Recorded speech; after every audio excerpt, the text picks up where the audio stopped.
Thank you for tuning in, and welcome to Errant Painting.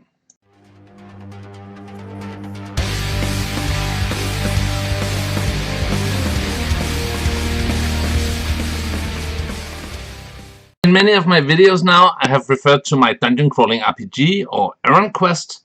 So I thought I'd take a moment here and explain what it is. Errant Quest started out as a role-playing game with me, Mother Nurgle, and Sleeping Bear, where we would use the Mordheim rules, but instead of inches, use squares and use an old Hero Quest board for the dungeons, while playing the scenes in between dungeon crawling as regular, pretty much pen and paper role-playing. Today, the game has its own rule set, but still based heavily off Mordheim, with elements from Age of Sigmar and 40k.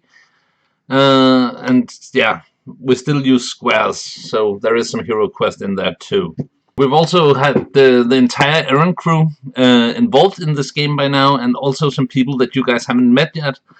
So yeah, hopefully I can get them on camera and do some talking about this at some point. In total, I have 10 players at this point, and most of them has 2 and one even has 3 characters that they play. Never at the same time though. Oh, and Mother Nurgle has 4 characters at this point. I almost forgot.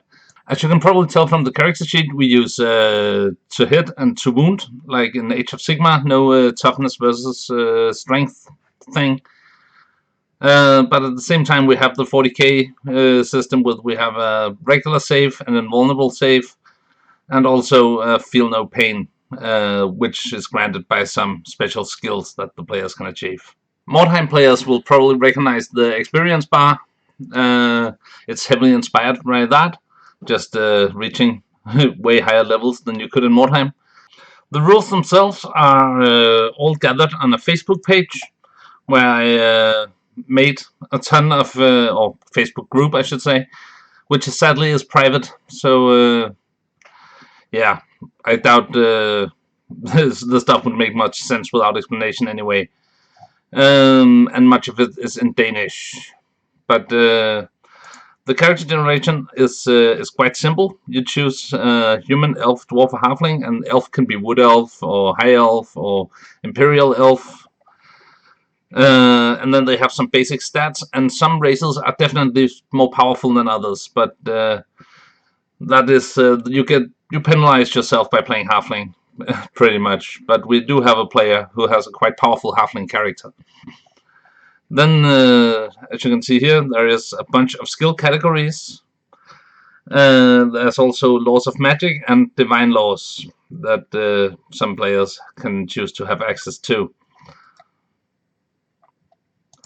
The skill categories are pretty much like in Mordheim. There are 6 skills in each category, but the players doesn't have to roll. They can choose whichever one they like when they level up, and each player has access to 3 skill categories from the start and can then buy additional ones.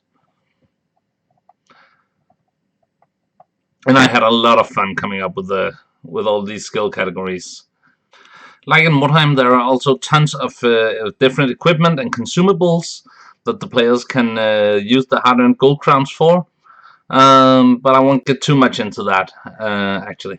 The story itself is set in Marienburg, in the Warhammer Old World, where the player characters are all members of an adventuring guild located in Suidok, in the tip of Redra, in a house simply referred to as the House. The house is located in a street called Henkerstrasse, and I made a ton of NPCs for the players to interact with.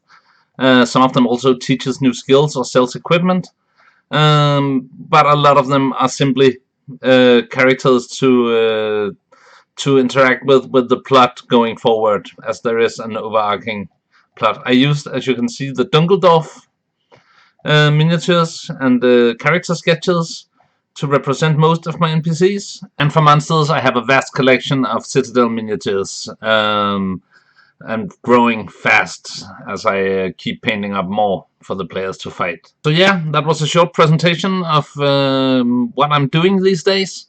If you have any questions, feel free to leave them below. Any comments or questions, I will answer anything you got. And yeah, till next time, take care, and bye bye.